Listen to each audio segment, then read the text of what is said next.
Now we move on to the second of our three panels. This is the one on the role of business. I'll let Catherine Howarth, the chair of this panel, to do the honors, please. And if the panelists would also go up on stage, please. Peter Lacey, of the Twitter fame, Lord Jitesh Gadia, Janice Lopatkin. A round of applause for the panelists. Come on, guys.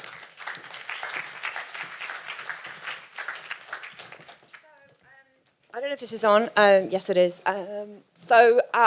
It's going to be a hard act to follow that extraordinary story, but somewhat of a happy ending there. And I hope we're going to have this session be a very positive one.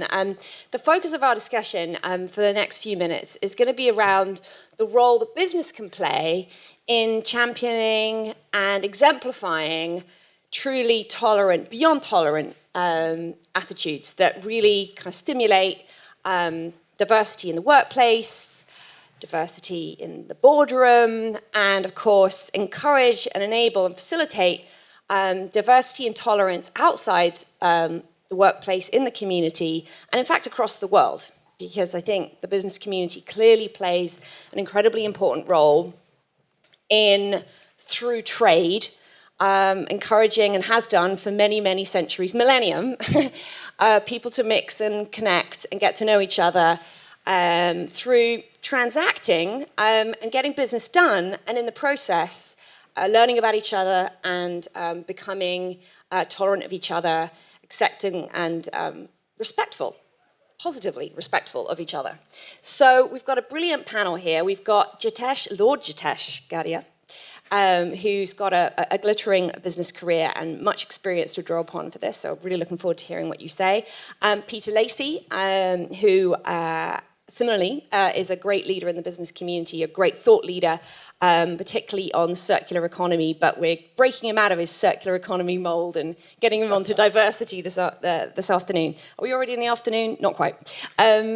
And then Janice Lopatkin, who at World Jewish Relief has been doing some amazing work to work with the business community on reaching out and employing refugees, which is a wonderful living example of the role that business can play in encouraging tolerant attitudes. So we have to be realistic. I'm not going to mention the what word, but the orange.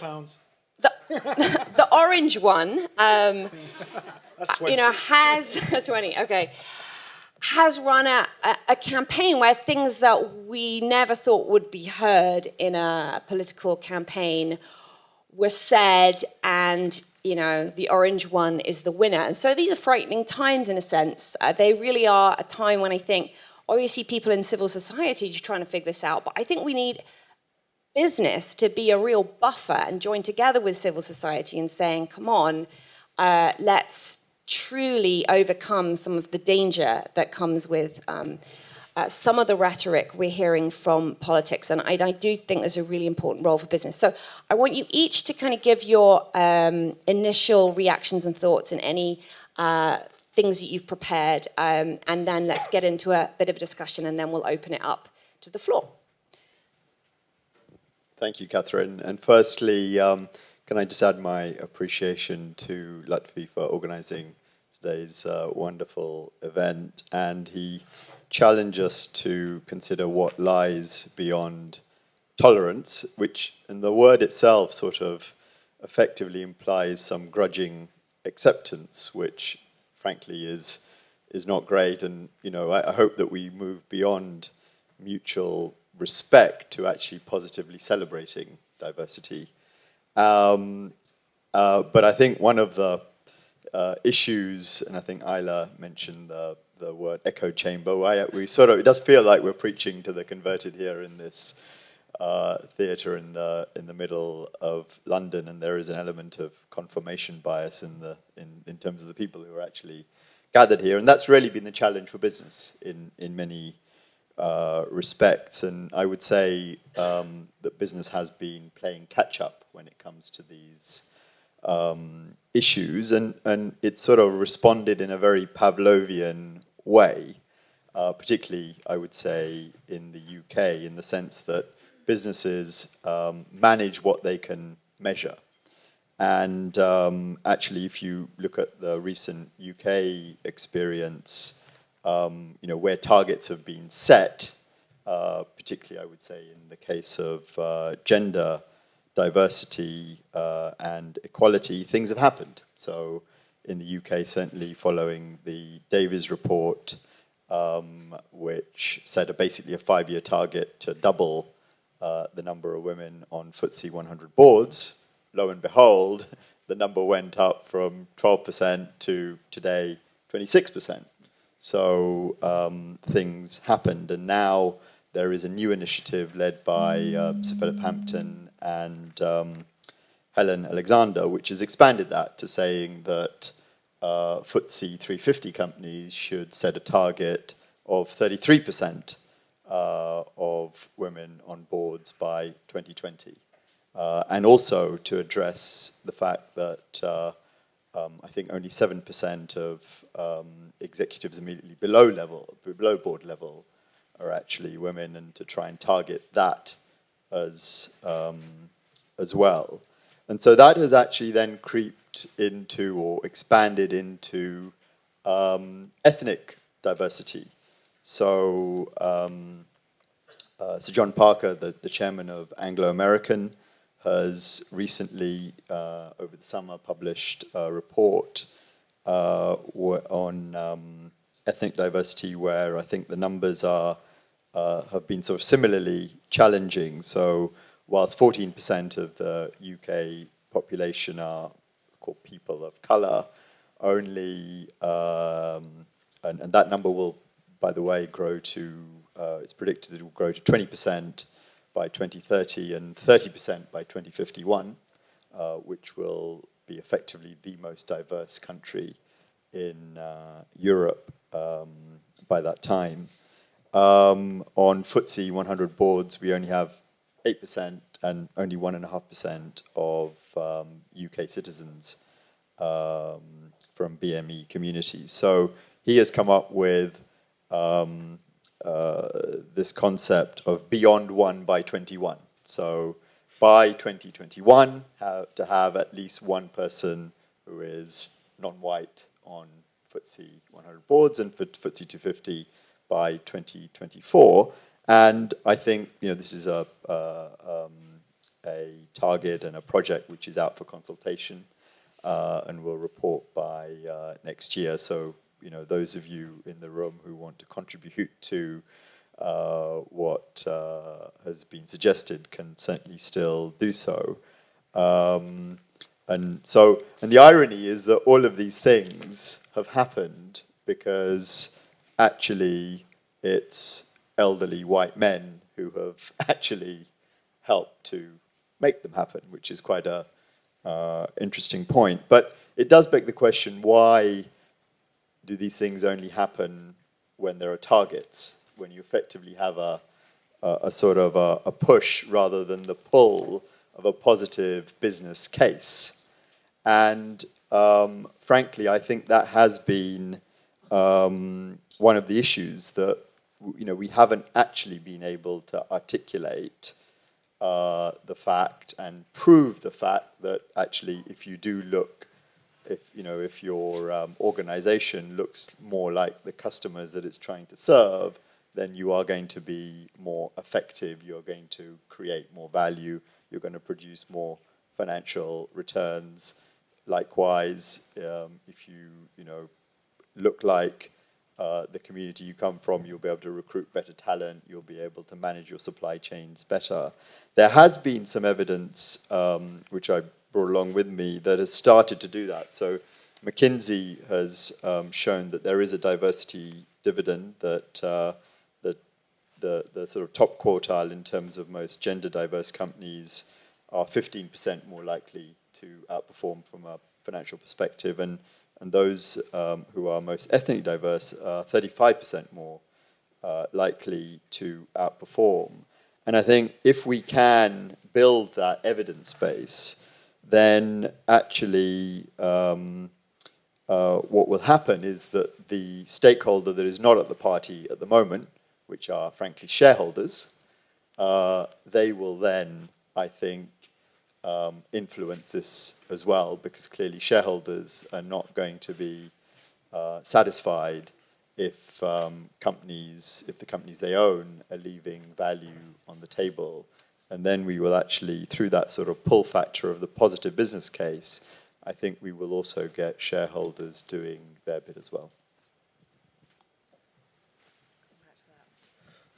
Very good. Well, thank you very much so far for an inspiring morning. I think this is a very, as you say at the beginning, a very tough act to follow in terms of some of the quality of contributions.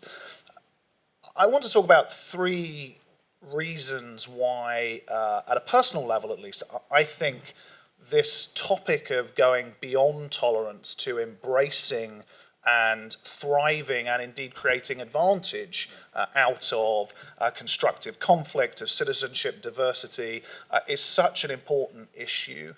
The first thing I'm going to talk about is the power of ideas and why it contributes to the power of ideas in organisation. The second is to talk about why I believe it's a capability.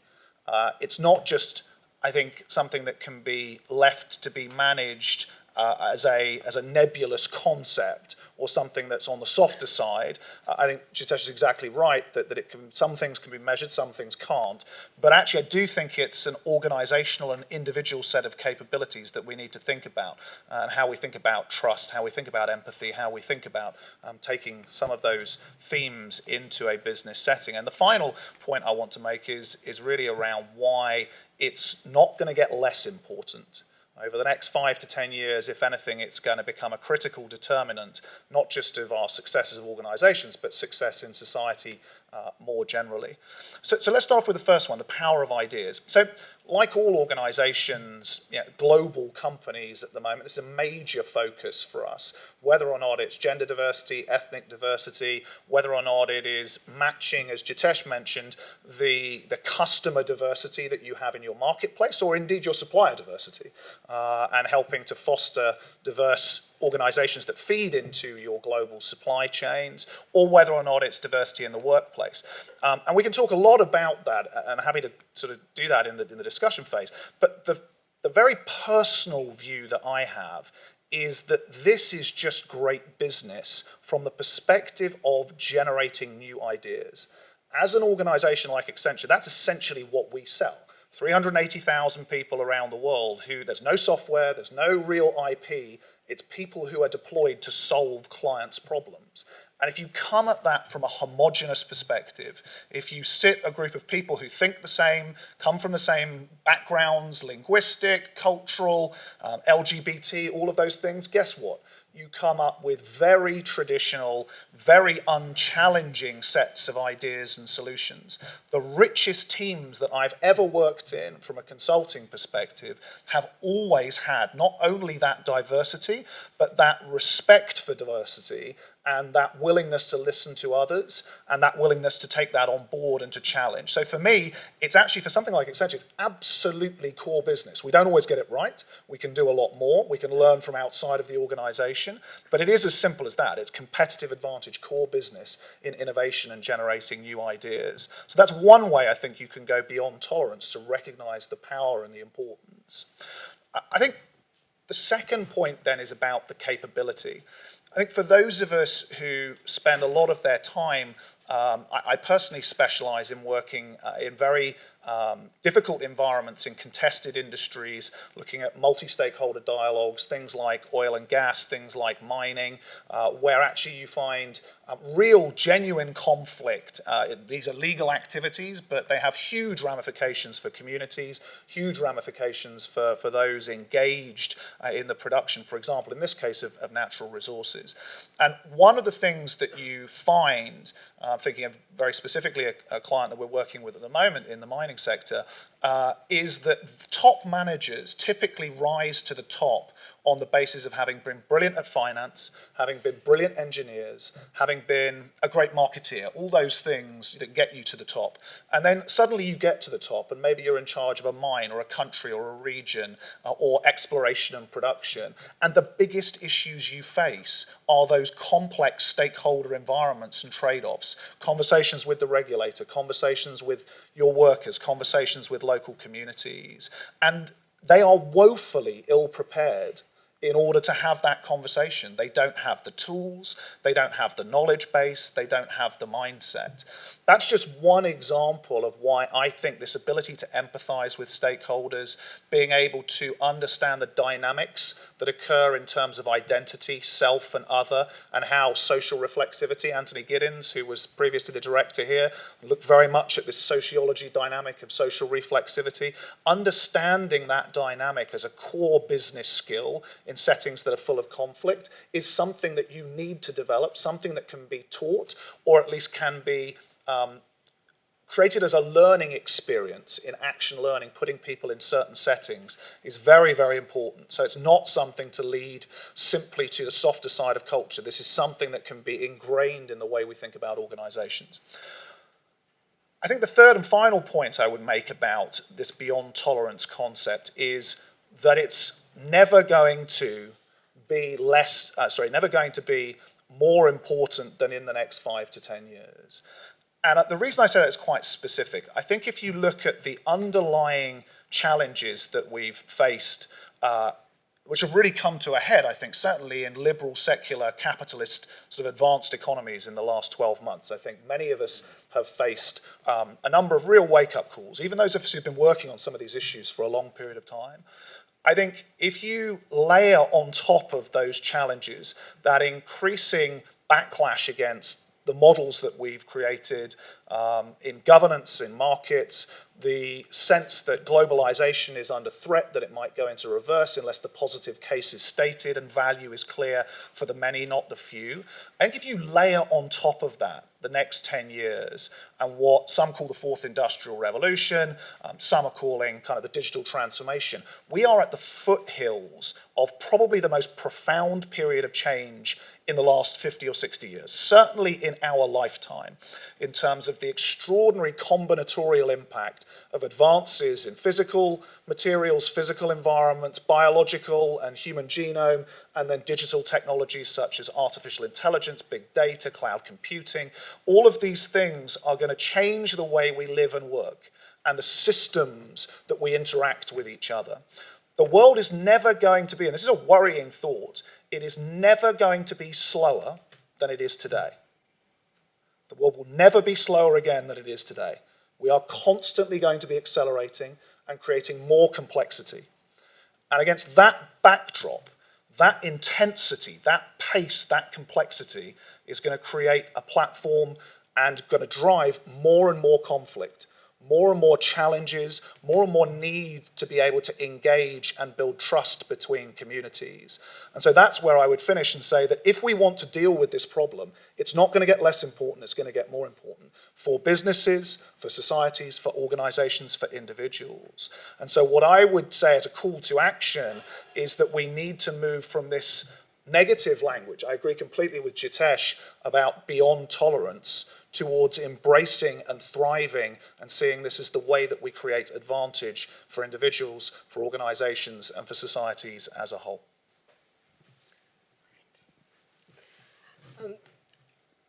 What I wanted to do is just explain to you a little bit about World Jewish Relief and the work that we are currently doing to support Syrian refugees into employment. What I'm going to be talking about is actually a very practical project that's happening at the moment and is actually, I suppose, testing our tolerance and the business community's tolerance. We are, World Jewish Relief is a humanitarian organisation, relief organisation, supported by the British Jewish community. We were established to support refugees fleeing Nazi Germany. And in our, so over the years, what we've developed is a global humanitarian program that helps vulnerable people across the world, Jewish and non-Jewish. We work in areas of disaster, so we will provide immediate shelter, food, medical care, but we also stay within those regions and we look at ways that people can rebuild their lives and create a sustainable future. One of our most recent campaigns has been to support Syrian refugees in Turkey and Greece. And that's been one of our most successful campaigns in raising money and sending over help. Now, when it was announced in 2015 that David Cameron said that 20,000 Syrian refugees would be coming to the UK, the question was, do we have a place? Is there something we can do to support people? We carried out some research, and we found that the area of need that would be here is actually support into employment, because people were going to be given housing, they would be given medical care. The basic needs are met through the current scheme. But there was going to be no additional support to get people into work. And as we know, being employed is one of the best ways to successfully become part of the community that you have now found safety in. It is seen to be the best way to integrate. So we decided that people would probably need some support to do that. We have language barrier, there is the barrier around qualifications, equivalent qualifications in the UK, understanding the UK employment market, a whole range of things that we are now currently helping people to overcome those barriers. And where we're doing that is in Bradford, and we're doing it in a small project. We decided to start in Bradford because they were the first council to accept Syrian refugees. So we had a group of people who would be able to work. Now, the other point to make about this particular refugee programme is, in order to come to the UK, to be resettled, you have to be considered a vulnerable refugee. So we know that from the 20,000, well, we know that at least half are children, and then we know a number will have significant medical issues which will prevent them from working. But what we do know is that it's estimated that between 6,000 to 7,000 people will be looking for work. Because when you are resettled here, you are immediately, if able to work, put on job seekers allowance. And you are, in fact, obliged to work. As well as it being a helpful thing for your future and rebuilding your future, you are also obliged to work. So what we have done in Bradford is we've, as I say, taken a small group of people and we have worked with them to get them job ready. We've doubled the ESOL provision, the English language classes, because obviously that is the biggest barrier to people finding work. We've supported people through getting their qualifications verified. We've put people on MVQ courses to increase their skills. And then we've been speaking to the business community.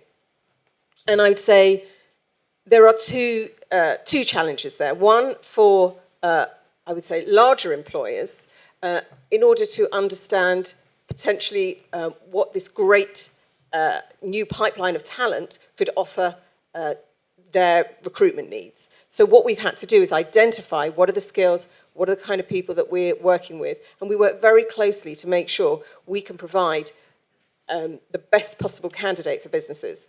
But it is taking larger employers some time to, because we have only been working in Bradford for 6 months, but it is taking a little time for some of that message to get through. And I understand why. It takes a long time. Processes are a lot more complex. There are a lot more regulations and processes to go, and people to agree to go through in order to recruit from a particular vulnerable group. Small businesses have been able to take up the challenge pretty quickly, and we've actually found the people we found employment for at this point have been the smaller, medium-sized businesses who can be perhaps a little more flexible. And we've actually found that we've had to go into those businesses. We've actually had to broker jobs, because I think it's understood that about 60% of the recruitment market is hidden. It's not advertised. It's word of mouth and it's networks. And obviously, the refugees that we're working with do not have those networks, and we need to create those for them. So I would say that what we would be really helpful is to understand from larger employers, how can we respond quicker to what is a fairly immediate need? People do need to work. It's a 5-year programme. People are coming here, being resettled, and they want to work. And everybody we're working with in Bradford, they've worked before and they have skills. There's a great range of skills. We have people who left school at 11, some people who have dentists and architects, etc. So there's a great range, but they are motivated, they want to work. And it's how do we get larger businesses to accommodate those needs fairly swiftly. And my last point is that most of the Syrian refugees that are being resettled outside of London. So they're being housed in places where there is affordable housing. Often that goes, unfortunately, hand in hand with areas where perhaps there is some form of social deprivation. So we need to look at how do we engage maybe some of those employees that are national employers to offer some of the jobs that are available to our clients. Thank you. Thanks, Janice. I think that's a fantastically practical, inspirational example, and I certainly think that every FTSE 100 listed company in the UK should be having a bit of a think about whether it can do something to employ refugees, because it's not just valuable to those individual refugees, it's about the signalling power of big business at a time when we are seeing more intolerant attitudes, more acceptance towards more intolerant attitudes, which is a really dangerous thing for any society to allow to fester. So we've got very little time left, and I want to open it up to questions, but I'm just going to kind of put a thought out there, or maybe people can respond to this, and then we'll have the panel respond. But I am a strong believer that the business community, and I would very much endorse your point about the investment community and the shareholder community, have an incredibly important role to play in sustaining, supporting, celebrating, and realizing a society with tolerant attitudes and that really celebrates diversity. But I'd also say that I think the business community, in a way, has been a bit complacent. You know, Brexit was a heck of a shock. It's not good for business. Business don't like that. And, you know, it's partly because people are responding to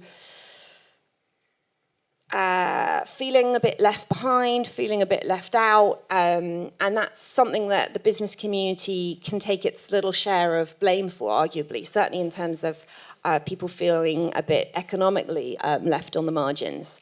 And we just seen, you know, the front pages of all the papers today are denominated by this figure that people, you know, we've got stagnant wages now for decades. And so how can we wake business out of its slumber on this in a way that actually meets businesses' need? Because then we'll have more open trading relationships. We won't have this kind of backlash reaction, which arguably is really bad for business. So how can we embrace businesses' self-interest in a society that feels comfortable about itself, feels comfortable with others? So that's a thought to leave you with. But I want to open it up to the floor so we can have a couple of quick questions for anyone who's on the panel, or just could be questions or could be extremely short, like micro insight blasts, if you've got one down there from people in the audience. Yes. Great. Andy Wales, I work for a large consumer goods multinational. The thing I've been kind of noodling on all morning is Lutfi's challenge about insurgency, and insurgency versus incumbency. And the fact that so many, I've worked for a number of big businesses, so many big businesses, although we do some good things in terms of communication and supporting tolerance and some of the adverts you now see around LBGT and other things, it always happens just after it becomes safe and possible, right? And very rarely do major businesses, if we're being totally honest, actually create the space for that. But of course, one of the things that business in general does have is a great opportunity for insurgency, because the continual dying and reinvention of businessing and the challenges of those who are in incumbency. And we're seeing, particularly with some of the trends that Peter raised, very big companies very challenged in terms of how we deal, just in a business sense, with insurgency. You know, startups, people coming with very different ideas about how we serve customers. And so I guess the thing I'm trying to reflect on, and a half-formed question, is how we utilize insurgency and convene insurgency and support those who are being insurgent from kind of a brand communications perspective to promote tolerance. Is there one more? One here and then Hi. Another question about your program at World Jewish Relief.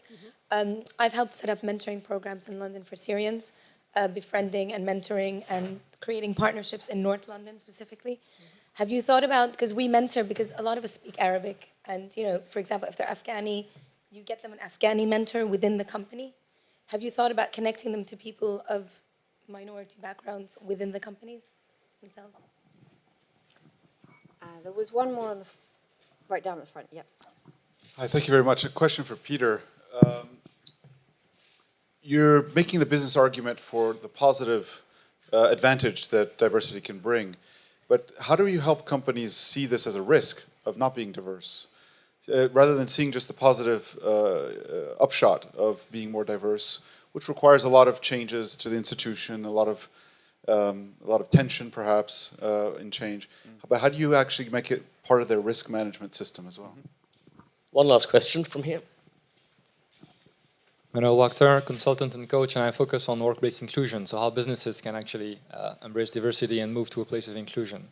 What I see as a major challenge for many businesses trying to go down that route is the zero-sum game mentality, that if some people have to be brought in and included, others have to lose.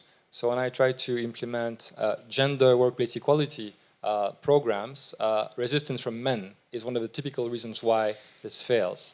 And even outside businesses at the societal level, to build on your points, Catherine, we see that as well in the Brexit vote or the US elections. Those people who feel left out of the sort of macro level prosperity might be the ones sort of being desperate. So I'd be curious about what best practices you've seen about addressing this angst of people who think along the lines of zero-sum game mentality, and how businesses can, lead the way to show society at large how to manage this anxiety. So let me just say, Catherine, we have 3.5 minutes before the music will go up. So you'll need to pick which ones. Okay. Well, look, I'm just going to pass the microphone down the panel and see what people would like to respond to. Leave it quite fairly open. I think Andy makes an excellent point about, and I did say in my remarks that businesses playing catch up on this, and it's not getting ahead of the curve. I think in business terms, I think probably the example that strikes me that has been most insurgent is this, and I think people see it on the high street, this business called Timpson's, which has made a business model out of recruiting people who are coming out of prison, and almost I think we need more of those in more areas to make a sort of radical move. But I'm just going to leave you with a few examples of, I take your point about, how do we get business in a better place? But I think in these things there's never one silver bullet. There's going to be, you've got to build it brick by brick. And so I think there are things like name-blind recruitment, which,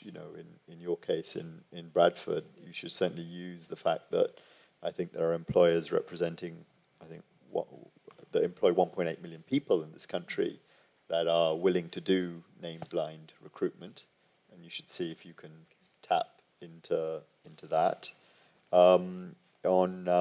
Another aspect which is sort of worrying around sort of gender equality is not just numbers, but also the fact that there is still a gender pay gap of 20%, and I don't know if many of you are aware that as of April next year, those companies that employ more than 250 people will be required to actually report on their gender pay gap, and I think that's another positive thing.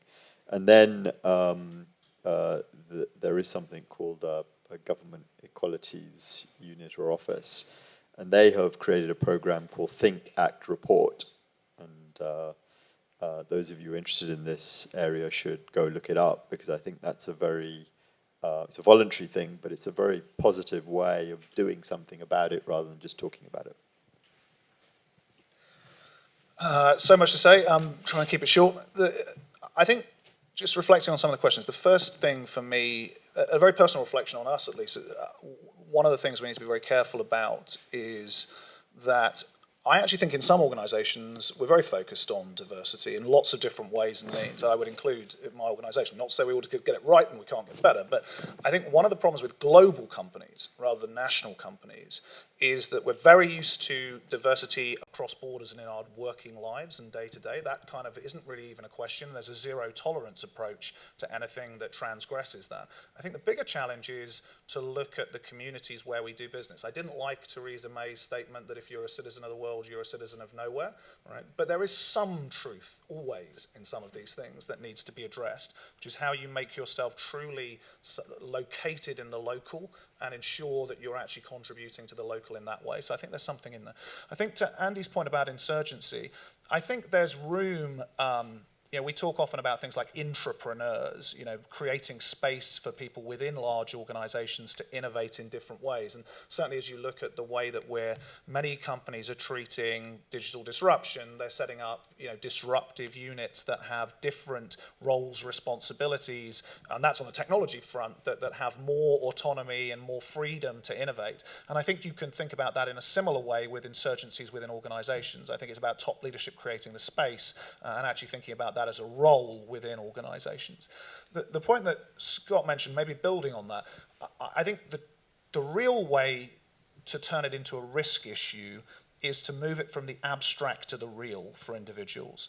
And I'll give you a very practical example. So last year, we took our entire leadership population of 600 managing partners around the world through a confirmation bias training around different forms of diversity, mostly gender and LGBT and race. But it was a one-day workshop with various pre and post activities. And I've never seen our leadership team more moved by a training session than when they realized, every single one of us, how, to the point about blind recruiting, how, even when you're trying so hard not to be, how many biases are deeply embedded in the way that you look at the world.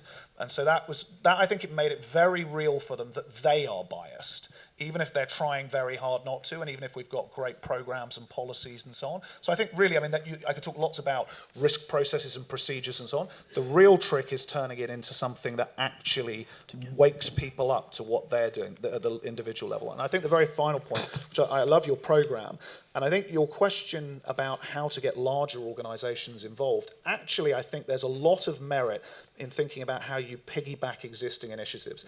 It takes a long time to churn the supertanker of large organizations. And one very practical example at the moment that we're very involved in, and I think there are a lot of other organizations, is the apprenticeship schemes. Yeah. So how to get people from non-traditional backgrounds into apprenticeships who haven't been to university, haven't got the educational qualifications, come from very diverse backgrounds. So that, and I'm happy to talk to you about that afterwards, but I think, yeah, that would be my recommendation, is because it takes often a couple of years to set up new programs, whereas there's often quite a lot of flexibility of programs that are already in train, actually.